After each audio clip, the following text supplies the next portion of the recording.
Hi மக்களே! மதியம் பசிக்குதுன்னு சொல்லிட்டு வீட்ல போய் பார்த்தேன். சாப்பாடு மட்டும் தான் இருந்துச்சு. அத அண்ணனுக்கே குடுத்துடலாம் அப்படின்னு நெனச்சுட்டு, வீட்ல மாவு இருந்துச்சு. அதுவும் இந்த மாவ வந்து 2 தோசை ஊத்தி சாப்பிட்டுறலாம் அப்படின்னு நெனச்சு, தோசை ஊத்திட்டேன். இப்ப பாருங்க, அடுத்தது எடுக்க தான் போறேன்.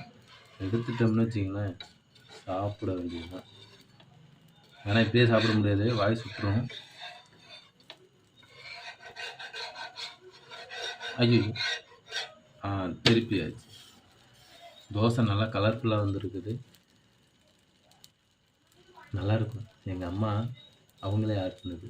கடையிலலாம் மாவு வாங்குவாங்க. அதெல்லாம் வாங்குறது கிடையாது. இப்பலாம் பார்த்தீங்கன்னா, நாங்களே வீட்லயே மாவு ஆட்டிக்கிறது. ஓனா கிரைண்டர் வச்சிருக்கனால.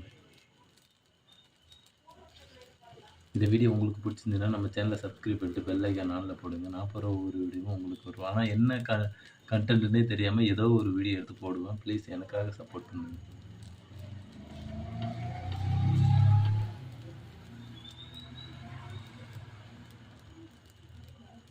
என்ன தோசை மட்டும் தான் என்னால மெல்லிசா ஊத்த முடியுது. இருந்தாலும் ட்ரை பண்றேன்.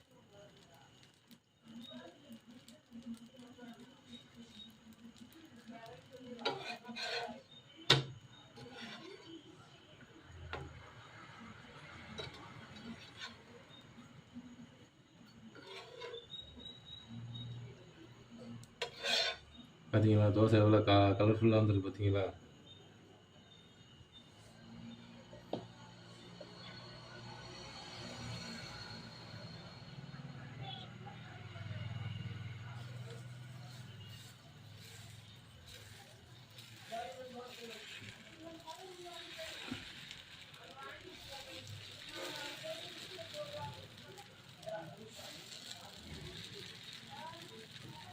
ஆனா, இதில முக்கியமான விஷயம் என்னன்னா, தோசைக்கு ஆயில் சேர்க்க மாட்டேன். இது நான்ஸ்டிக்குங்கிறனால ஆயில் மேக்ஸிமம் ஊத்த வேண்டாம்னு எங்க அம்மா சொன்னாங்க. அதனால அம்மா பேச்ச நான் கேட்குறேன். Thank you.